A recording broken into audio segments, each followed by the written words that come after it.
ramai di sini sehingga muncul di media sosial Said Usman adalah antek Belanda.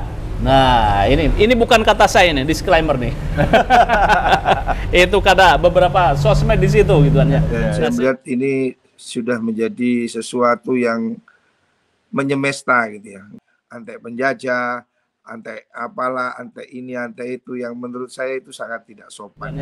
Nah, sehingga muncul ada pembelaan.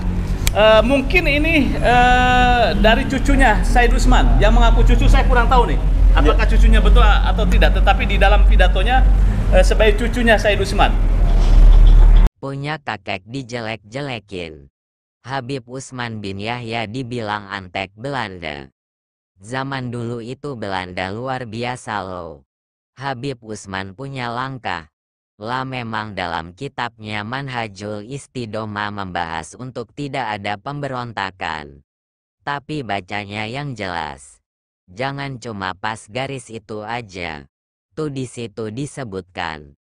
Bahkan bukan cuma Habib Usman. Dulu almarhum Kiai Haji Hashim Asy'ari juga begitu. Bagaimana Tan menurut Anda? Mungkin ada satu persamaan, yaitu sama-sama penulis.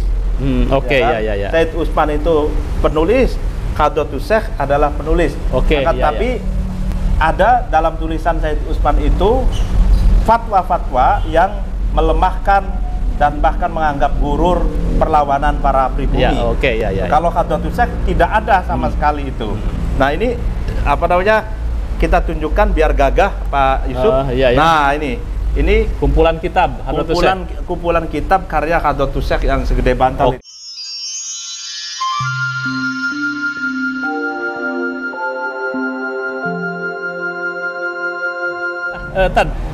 Ada beberapa catatan yang sekiranya penting ini tentang Said Usman. Ini ada buku tentang Islam, kolonialisme dan zaman modern di Hindia Belanda. Ini cukup mengagetkan kita gitu kan ya. Yang ditulis oleh Nico Kaptein. Di sini sangat detail sekali bagaimana interaksi Habib Usman dengan Sonokorogoronya. Nah, mungkin Anda bisa mengelaborasi bagaimana tuh? Ya, terima kasih. Ya, surat pertama saya bacakan di dalam buku karya Kaptein ini. Agustus 1886, Said Usman tetap berkomunikasi dengan Sonokorogoronya. Itu ditujukan oleh surat-surat lainnya. Dalam sepucuk surat bertanggal 4 Januari 1887, Said Usman menulis bahwa ia telah mendengar dari Van der Hees dan yang lainnya bahwa namanya disebut dengan nada positif dalam pers Barat, dalam pers Belanda. Dan karena ini ia meminta Sonokorogoronya untuk membantunya mendapatkan jabatan yang memungkinkannya untuk bekerja dengan para pemimpin Belanda. Nah, ini suratnya bagaimana? Suratnya isinya ini. Untuk alasan-alasan ini kata Said Usman, kami memohon sebuah jabatan kepada para penguasa negara Belanda karena saya memiliki reputasi dan sikap yang baik ini. Ini juga akan menguntungkan bagi masyarakat dan Anda adalah mediator saya dalam hal ini. Berarti Sonokorogoronya adalah mediator ini ya? Ya, Sonokorogoronya mediator antara Said Usman dengan pemerintahan Belanda Pusat. Dan ini yang meminta adalah Said Usman. Betul.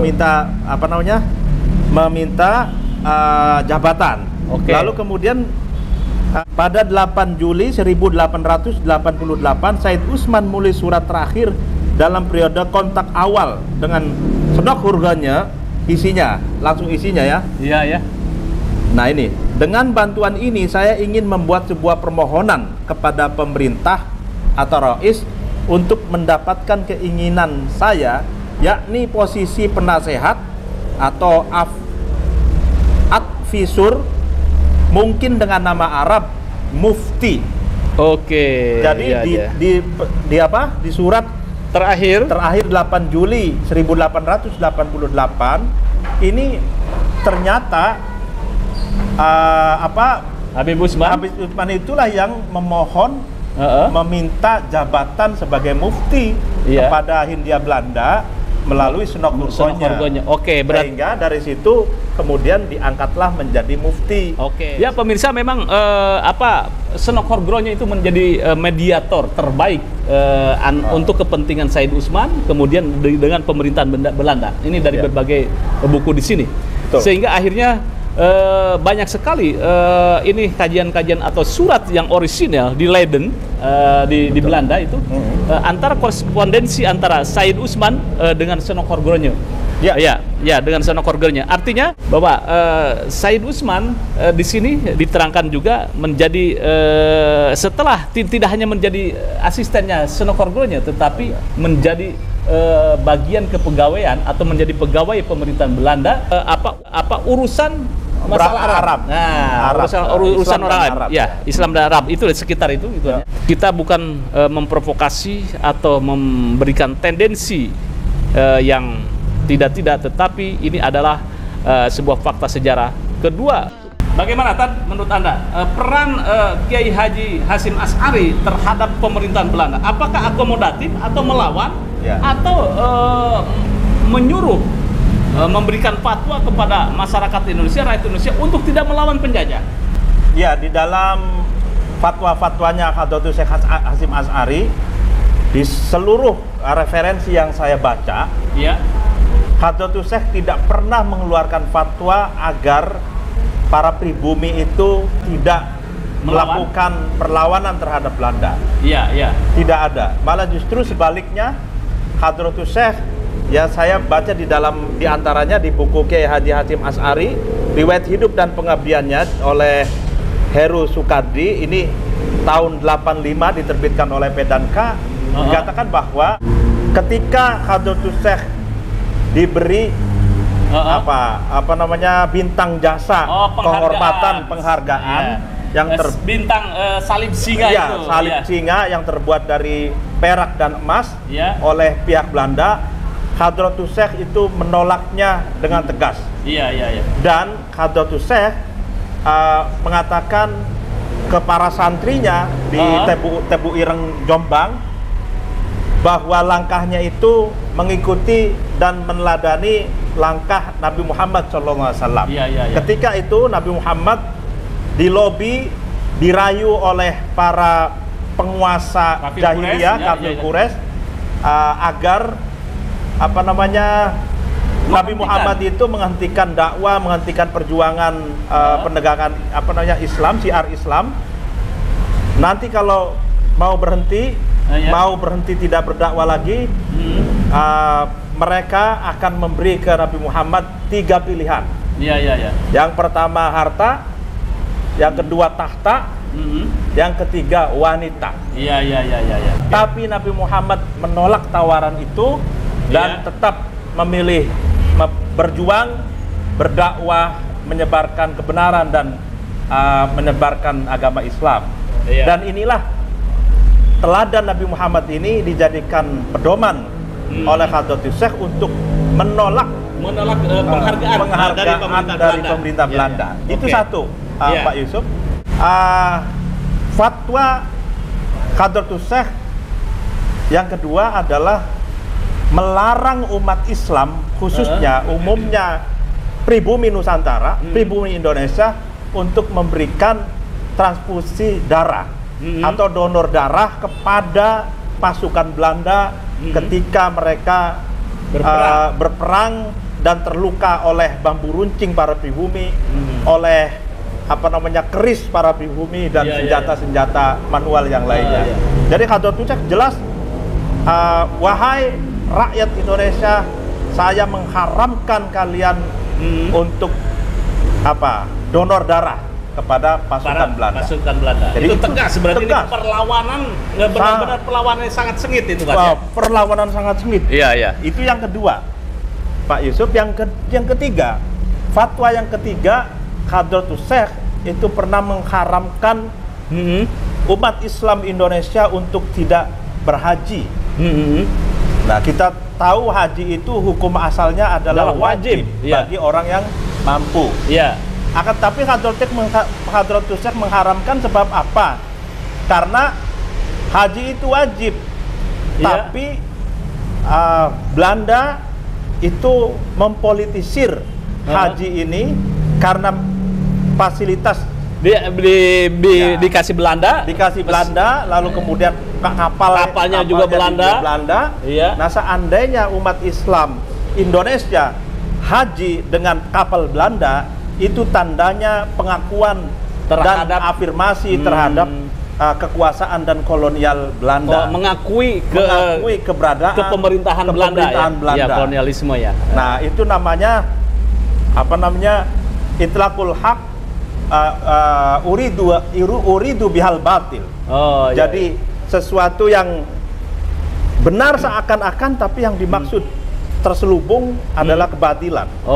Kebatilan adalah apa? Kolonialisme. Jadi iming-iming haji silakan ada fasilitas kapal Belanda, tapi tujuannya adalah untuk menjinakkan, menjajah, di mana di dalam penjajahan itu ada diskriminasi, ada tumpahan darah rakyat Indonesia dan eksploitasi tanah dan sebagainya gitu. Nah, itu yang ketiga ya. Betul. Nah, lalu kemudian yang keempat, kita tahu di seluruh referensi di dalam referensi Kiai Haji Saifuddin Zuhri diterbitkan 79 Sejarah Kebangkitan Islam dan Perkembangannya di Indonesia, ini juga Hadratus Syekh mengeluarkan resolusi jihad melawan penjajah. Nah, tapi yang perlu diketahui Pak Yusuf, ada dua kali Hadratus Syekh mengeluarkan itu. Yang pertama secara pribadi, yang kedua secara organisasi, yaitu melalui NU. Nah, sehingga NU mengeluarkan fatwa resolusi jihad, sehingga seluruh pesantren jaringan Hadratus Syekh, di mana Hadratus Syekh itu kan seorang tokoh ikonik pondok pesantren, sehingga seluruh jaringannya bergerak. Di antaranya misalkan alma mater saya Pondok Pesantren Lirboyo itu Romo Kiai Haji Abdul Karim atau Mbah Manap, ini dulu teman akrab Hadratus Syekh Hasyim Asy'ari pada waktu mondok di Syekhona Khalil Bangkalan. Nah, beliau mengutus para santrinya bersama menantunya yaitu Romo Kiai Haji Makhrus Ali. Kiai Haji Makhrus Ali ini bersama santri Lirboyo sebanyak 97 santri itu berangkat dari Kediri menuju ke Surabaya untuk jihad, bergabung bersama para santri dan jaringan pondok pesantren yang lain. Hadratus Syekh Bung Tomo perang di Surabaya. Ada juga Kiai Abbas Buntet. Buntet masuk juga di situ. Lalu Al-Mu'ayyad Pondok Pesantren Al-Mu'ayyad Solo dan lain semuanya bergerak ke Surabaya. Dan ini magnet resolusi jihad yang dikeluarkan Hadratus Syekh untuk melawan Belanda. Yang keempat, yang kelima, Pak Yusuf, yang menarik lagi dan ini mungkin pada akhirnya menjadi anekdotal. Jadi dulu Hadratus Syekh juga mengharamkan pakai dasi. Pakai dasi, pakai pantal. Karena apa? Karena itu tujuannya adalah perlawanan lagi-lagi Pak Yusuf. Beliau mengatakan bahwa orang yang pakai dasi itu sama dengan orang Belanda. Pakai jas gitu ya. Pakai jas juga gitu ya. Nah, sehingga itu diharamkan. Tapi setelah merdeka kan Belanda sudah hengkang dari Indonesia, pulang kampung, sudah tidak dijajah lagi Indonesia. Maka ketika putranya yaitu Kiai Haji Wahid Hasyim, bapaknya Gus Dur jadi Menteri Agama yang pertama, harus pakai jas, pakai dasi. Lalu kemudian kata Hadratus Syekh, ya udah sekarang penjajahan sudah hilang, jadi jas pakai dasi juga kembali menjadi halal itu. Nah itu Hadratus Syekh ya. Dan baik. Kalau saya lihat penurutan Ustadz itu memang banyak referensi dari Kiai Haji Hasyim Asy'ari, pendiri Nahdlatul Ulama. Hadratus Syekh memang benar-benar menentang terhadap pemerintahan Belanda, kolonialisme, dan beliau tidak akomodatif, tidak kooperatif terhadap penjajah. Nah, ini pemirsa berbeda dengan Said Usman, sehingga itu sangat berbeda. Kemudian fatwa-fatwanya sekitar 1890 muncul fatwa tentang Cilegon. Artinya bahwa di sini gitu ya, kalau saya garis bawahi, berbeda sikap kalau Hadratus Syekh itu menolak bintang singa,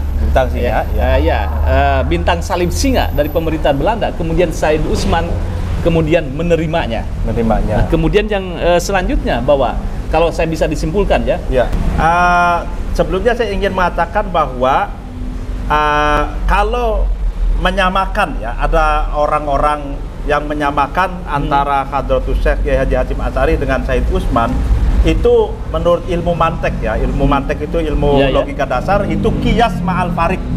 Artinya qiyas ma'al farik itu menyamakan sesuatu yang berbeda dan bertolak belakang. Nah, karena tadi Hadratus Syekh itu jelas non kooperatif dan melawan. Nah, kalau Said Usman ini kita tahu bersama di dalam referensi di sini ya saya tunjukkan saja nasihat Christian Sonnecourgonya semasa kepegawaiannya kepada pemerintah Hindia Belanda. Lalu kemudian di bukunya Pak Yusuf ini karya Kapiten Islam Kolonialisme dan Zaman Modern di Hindia Belanda, biografi Said Usman. Itu justru Said Usman ini bukan hanya kooperatif, melainkan sudah menjadi bagian dari kerja-kerja kolonial. Closing statementnya bagaimana, Ustadz? Ya closing statementnya yang pertama bahwa memang kita tetap harus bersatu dalam menjaga NKRI, tapi ini kan persoalan sejarah, ya kan, yang harus diluruskan. Betul, Karena kalau tidak, maka dikhawatirkan di medsos itu konsumsinya hanya itu. Maka kita harus memberikan klarifikasi sejarah gitu. Yang pertama pentingnya Nah, yang kedua, memang perbandingan yang tadi sudah dijelaskan, kalau Hadratus Syekh itu melawan, kalau Said Usman itu akomodatif, kooperatif, bahkan menjadi pegawai di pemerintahan Belanda di dalam untuk urusan Arab Ini adalah sebuah fakta sejarah. Hadratus Syekh adalah pendiri NU, kemudian pemimpin gerakan dan juga yang mengobarkan semangat terhadap kemerdekaan Republik Indonesia dan mempertahankan kemerdekaan, sehingga Hadratus Syekh diangkat sebagai pahlawan nasional. Kedua, sosok Habib Usman dan Hadratus Syekh jangan disamakan. Keduanya memang berbeda tentang visi politik dan sebagainya. Berbeda dan bertolak belakang dalam hal menyikapi pemerintahan Belanda. Peran Said Usman di Indonesia, di Batavia, beliau sebagai mufti Batavia, juga dia berkelindan dengan Sonnecourgonya.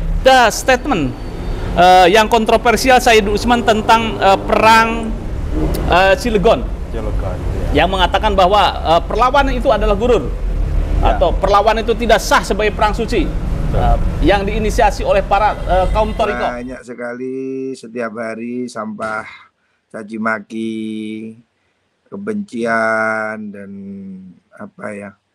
statement-statement yang menurut saya sudah menjurus ke arah rasisme, kebencian kepada satu kelompok tertentu.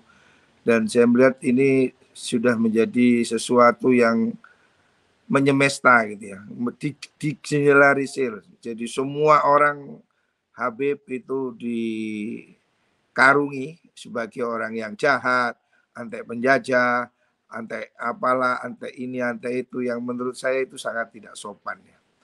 Kalau memang Pak Imad itu hanya sekedar penelitian, saya sih paham lah, silakan aja orang mau neliti, orang mau apa. Tapi yang saya tidak suka itu bagaimana ini sudah mengarah kepada kebencian pada etnis tertentu. Kita mengkaji nasabah Alawi bukan karena kebencian. Ada cacat logika dari Dr. Fakhrul Razi, tidak memaparkan argumentasi sebagai antitesa dari Kiai Imaduddin Utsman. Di situ tidak komprehensif.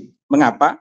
Dia berbicara ekses Kiai Imad, tidak berbicara ekses nasab habaib. Beliau menampakkan sebagai sosok yang memiliki eksistensi di PBNU sehingga memiliki hegemoni. Sebenarnya sama dengan Mas Rumail dengan Mas Zen dalam dialog, di situ selalu menggunakan data yang tertunda. Kiai Imad itu akan mendapatkan tempat tersendiri di hati masyarakat karena adanya latar belakang yang sangat hegemonik dan relasi kuasa yang tidak seimbang, meskipun di sana tidak hanya Kiai Imad.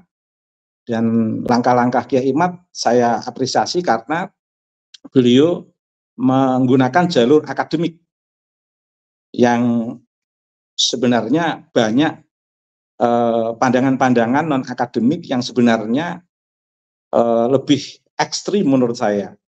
Tetapi langkah Kiai Imad itu menurut saya langkah yang terbaik.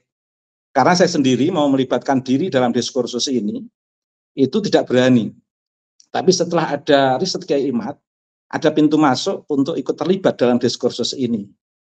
Setidaknya untuk menghalalkan perspektif akademik saya setelah munculnya tesis Kiai Imad. Terlebih akan terasa empati masyarakat kepada Kiai Imad jika Kiai Imad harus berhadapan dengan oknum yang menggunakan otoritas di NU secara struktural. Sebagai sebuah catatan saja, dalam debat kemarin, saya membaca lumayanlah Dr. Fakhrul Razi sebagai PBNU dalam kondisi kesibukan yang padat, beliau masih menyempatkan itu. Kemudian catatan kedua saya dalam dialog kemarin ada cacat logika dari Dr. Fakhrul Razi, karena Dr. Fakhrul Razi tidak memaparkan argumentasi sebagai antitesa atau dalam istilah usul fikihnya itu sebagai mu'tarid. Bagaimana menanggapi mustadil dalam konteks ini adalah tesa dari Kiai Imaduddin Utsman.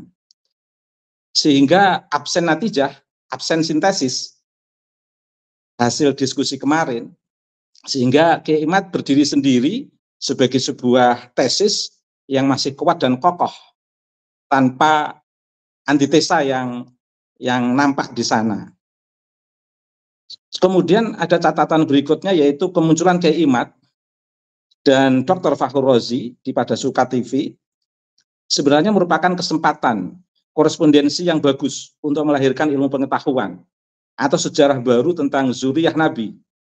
Tetapi menjadi tidak menarik karena Dr. Fakhrul Razi sudah lemes duluan. Dr. Fakhrul Razi di situ tidak komprehensif. Mengapa? Dia berbicara ekses Kiai Imad di masyarakat. Padahal ada banyak ekses yang lebih ekstrim di luar langkah akademik Kiai Imad. Menurut saya, langkah akademik Kiai Imad yang sebenarnya lebih positif. Di sana Dr. Fakhrul Razi tidak berbicara ekses nasab habaib. Ekses kenasaban habaib jika dipahami dari perspektif teori Antonio Gramsci, di situ ada teori hegemoni terkait dengan teori kelas sosial. Secara singkat itu juga dimunculkan oleh oknum habaib. Kiai sepintar apapun tidak boleh setara dengan habaib. Dan banyak lagi yang sudah muncul di sosial media tentang bahasa-bahasa kekerasan verbal yang sangat hegemonik menurut saya. Juga ekses dari kenasaban habaib jika dipahami dari perspektif Michel Foucault itu sangat berbahaya bagi agama Islam dan pribumi. Karena di sana ada sebuah pengetahuan yang menjadi instrumen untuk membangun relasi kuasa yang tidak seimbang. Contoh misalnya, teks tentang perdebatan nasab yang saya ikuti, mereka itu tidak membutuhkan data yang sezaman dengan alasan adamul wujudan la yadullu ala adamil wujud atau la ya'nil adam. Itu sebenarnya kan teks untuk menjelaskan tentang wujud Allah yang mutlak, wujud Allah yang memiliki ainuz zat, yang memiliki sifat, tapi sifat bukanlah ainuz zat, tapi sifat tidak bisa dilepaskan dari ainuz zat, sehingga memahami Allah itu bisa dengan konsep kaidah adamu wujud di dalilin la yadullu ala adamil wujud. wujudillah. Itu sebenarnya kan konsep tauhid.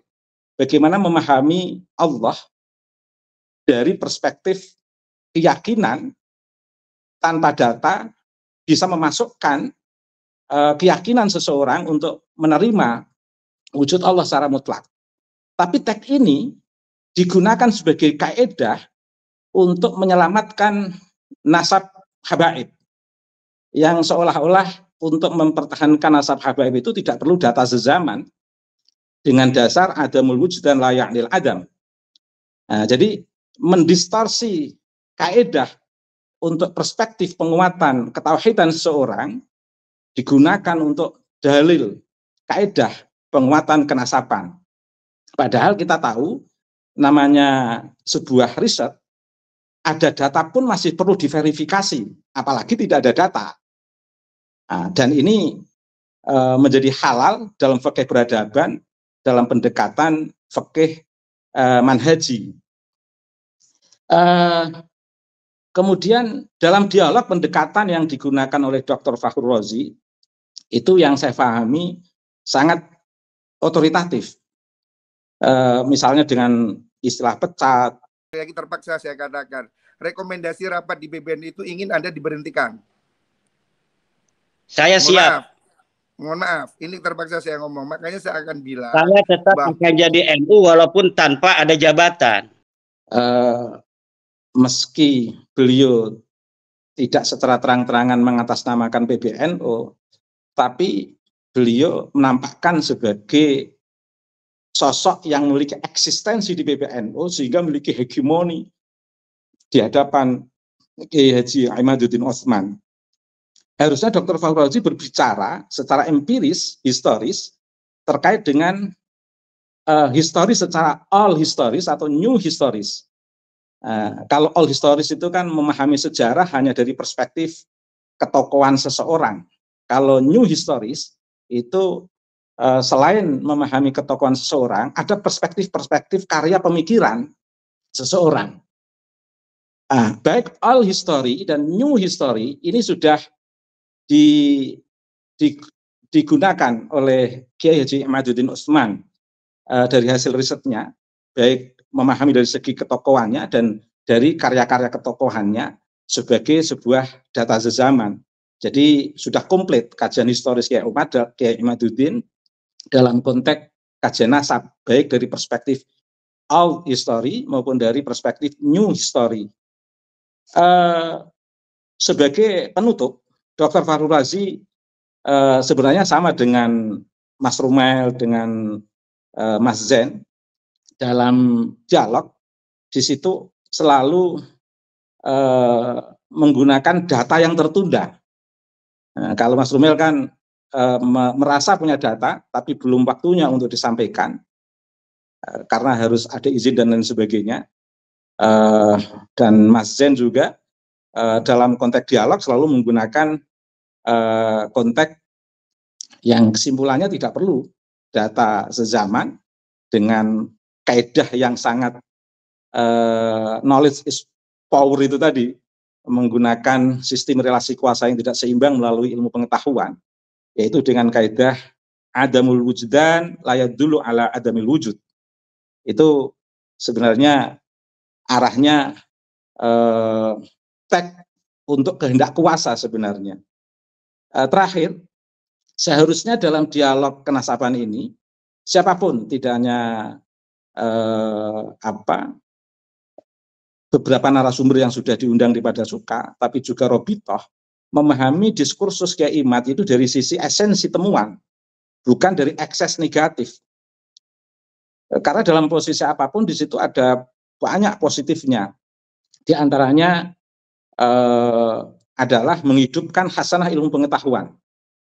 Apalagi kalau sudah berbicara bil ilmi wa tuqa, itu sesuatu yang paling diabsahkan dalam tradisi Ahlussunnah wal Jamaah.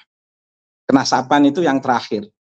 Makanya ulama-ulama kita itu ulama-ulama yang lebih mengedepankan bil ilmi wa tuqa, baik dari madzhabul arba'ah, Abu Hanafi, Maliki, Syafi'i dan Hambali, maupun dari konteks tasawuf Imam Ghazali dan Abdul Qasim Junaid al-Baghdadi, maupun dalam ilmu kalam Abu Hasan al-Asy'ari maupun Abu Mansur al-Maturidi.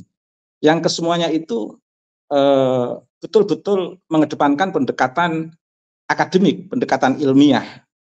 Bahkan tidak ada di antara latar belakang mereka yang mengedepankan nasab. Karena memang Islam bukan agama nasab. Baik catatan bahwa perkataan Gus Fahrur itu tidak ada kata pecat ya. Saya putar kembali gituan ya, bahwa ini ingin memberhentikan. Saya putar kembali gitu ya. Rekomendasi rapat di BBN itu ingin Anda diberhentikan. Saya siap. Mohon maaf, ini terpaksa saya ngomong. Makanya saya akan bilang. Saya tetap akan jadi NU walaupun tanpa ada jabatan. Kita mengkaji nasab Balawi bukan karena kebencian. Tetapi ingin menasehati dari Balawi, oknum-oknumnya yang mencederai kebangsaan. Bahkan Negara Kesatuan Republik Indonesia dibuat susah.